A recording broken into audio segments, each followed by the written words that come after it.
The papyrus, put it on my table every month. I don't wanna be sad. Don't even try to hide it. No, I don't wanna lose it. And you see how it is, it's so inviting. The papyrus, we're all so alive. The papyrus. Hello, welcome to the Papyrus TV News Update. First, the headlines. Notorious terror leader surrenders to troop in Northwest. Army chief visit troop in Kaduna, call for sustained action. Ogoni leaders meet President Tinubu to discuss key issues. Anthrax outbreak confirmed in Zamfara State. Former Erufai aides reminded. EFCC hits another scandal as staff flee with over $30,000. Tinubu appoints Kazim Raji as DG of National Board for Technology Incubation. Now the news in details.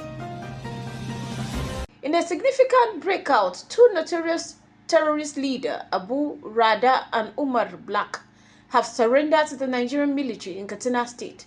The insurgents, who were active in Batsari and Safana local government area, turned themselves in following a series of coordinated military offensives under Operation Fasa in Yemen.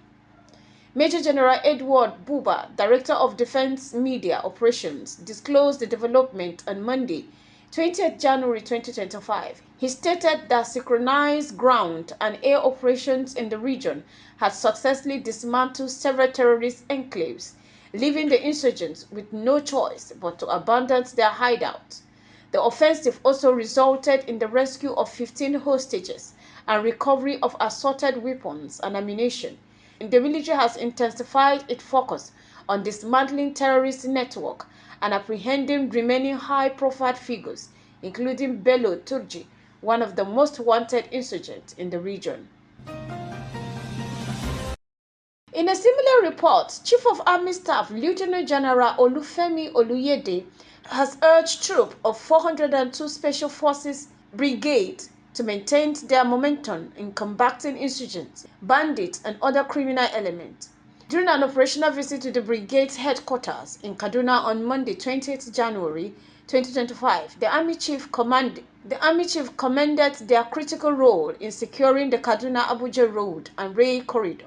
Welcome with a ceremonial quarter guard, General Oluyede was briefed on the brigade's operations and challenges. In his address, he pledged to address their welfare and operational needs, emphasizing the importance of resilience and commitment in maintaining security across the region. The exceptional performance of the brigade is evident in the demand for your expertise across various units. We will continue to support you in achieving our collective goals, Oluyede assured. The visit, aimed at bolstering morale and operational readiness, also featured the commander of the Nigerian Defense Academy and other senior military officials. Moving on from security matter, President Bola Ahmed Tinubu on Monday, 20th January, hosted Rivers State Governor Simi Fubara and a delegate of prominent Ogoni leaders at the presidential villa in Abuja. The meeting addressed critical issues affecting Ogoni land, including ongoing environmental cleanup projects and the potential resumption of oil exploration in the area. The delegation included notable figures such as Senator Lee Maoba and Magnus Abe, alongside NNPC Group CEO Melai Kyari and other government officials. While agenda of the meeting was not made public, it is believed to focus on strategies for advancing peace and development in the region. However, the Movement for the Survival of the Ogoni People, MOSOP, criticized their exclusion from the discussion, calling the meeting secretive and warning that it could jeopardize ongoing peace efforts. In another development, the Federal Ministry of Livestock Development has confirmed an outbreak of anthrax, a highly contagious bacterial disease in Zamfara State. The outbreak was detected on a farm in a northwest region, prompting a swift response from health authorities. Anthrax caused by the bacterium Bacillus anthracis poses a serious threat to both humans and animals, particularly livestock such as cattle, goats, and sheep. Symptoms include fever, vomiting, severe respiratory distress, and in some cases, bleeding from major body openings. Ben Gong, the ministry's Director of Information, emphasized the need for early detection and vaccination campaign to prevent further spread. Neighboring states have been urged to heighten surveillance and report any unusual health symptom in animals or humans to relevant authorities. The government has reassured the public that it is taking proactive measures to contain the outbreak and safeguard public health. Meanwhile, a Kaduna State High Court has remanded Bashir Saidu, a former chief of staff and commissioner for finance under ex-governor El-Rufai, on charges of corruption and financial mismanagement. Said faces a 10-count charge, including allegation of laundering $45 million of state funds at a below-market rate, which reportedly caused a 3.96 billion naira loss to Kaduna State. Prosecutors claim he sold the funds at 410 naira per dollar instead of the prevailing rate of 498 naira. During his arraignment on Tuesday, 21st January 2025, Said pleaded not guilty to the charges. His legal counsel, M.I. Abubakar, requested bail, arguing that Said needed time to prepare his defense after being in custody since January 2, 2025. The prosecution, led by Professor Nasiru Alihu, opposed the bail application, citing legal provision allowing a 7-day period to respond. Presiding Judge Isa Alihu adjourned the bail hearing to January 23, 2025, while ordering that Saidu remained in custody. The case has drawn significant public attention as authorities intensify efforts to address financial impropriety among public officials.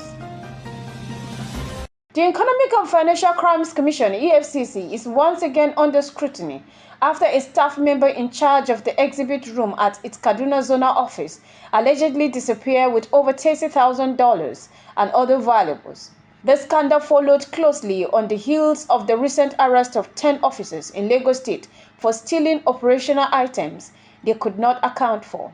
While the EFCC has remained silent on the specifics, investigation revealed that the Lagos officers stole gold bars worth over 1 billion naira, $180,000, and 140 euros. In the Kaduna incident, a staff member identified only as Polycarp reportedly vanished when he could not account for the missing $30,000. Insiders disclosed that Zonal Director Benedict Ubi had ordered an audit of the exhibit room following the Lagos theft. Upon hearing about the audit, Polycarp excused himself, claiming he needed to use the restroom and never returned. Preliminary findings suggest that the missing foreign currency is just a fraction of what might be uncovered during a full review of exhibit room's inventory. The EFCC has reportedly launched a manhunt for the fleeing officer. Efforts to obtain a statement from EFCC spokesperson Dele Oyewale were unsuccessful, as he did not respond to his call or text messages. Finally, President Bola Ahmed Tinubu has approved the appointment of Otumba Kazeem Kolawale Raji as the Director General and Chief Executive Officer of the National Board for Technology Incubation, NBTI. Raji, fondly called Raji KK, is a seasoned telecommunications expert with intensive experience in Nigerian satellite communication sector. As a former executive director of Nigerian Communications Satellites, Nicomsat Limited, he played a pivotal role in enhancing the nation's satellite capabilities. Born in Oyo State, Engineer Raji has a distinguished background in leadership and activism. During his time at the University of Ibadan, he served as the chairman of Zik Hall, known as a hub for vibrant political discourse. His passion for advocacy extended beyond campus, as he also served as the National Mobilization Officer for the National Association of Nigerian Students, NANS, Zone D, representing Southwest Tertiary Institution. A committed youth activist, Raji led the Oyo State chapter of the Campaign for Democracy, CD, contributing significantly to Nigeria's democratic transition. In his new role, Raji is expected to leverage his expertise to advance the mandate of the MBTI which focuses on fostering innovation and technology-driven development in Nigeria. His appointment underscores President Tinubu's dedication to tapping into country's brightest minds to drive progress and national transformation. This has been the Papyrus TV Africa. The Papyrus.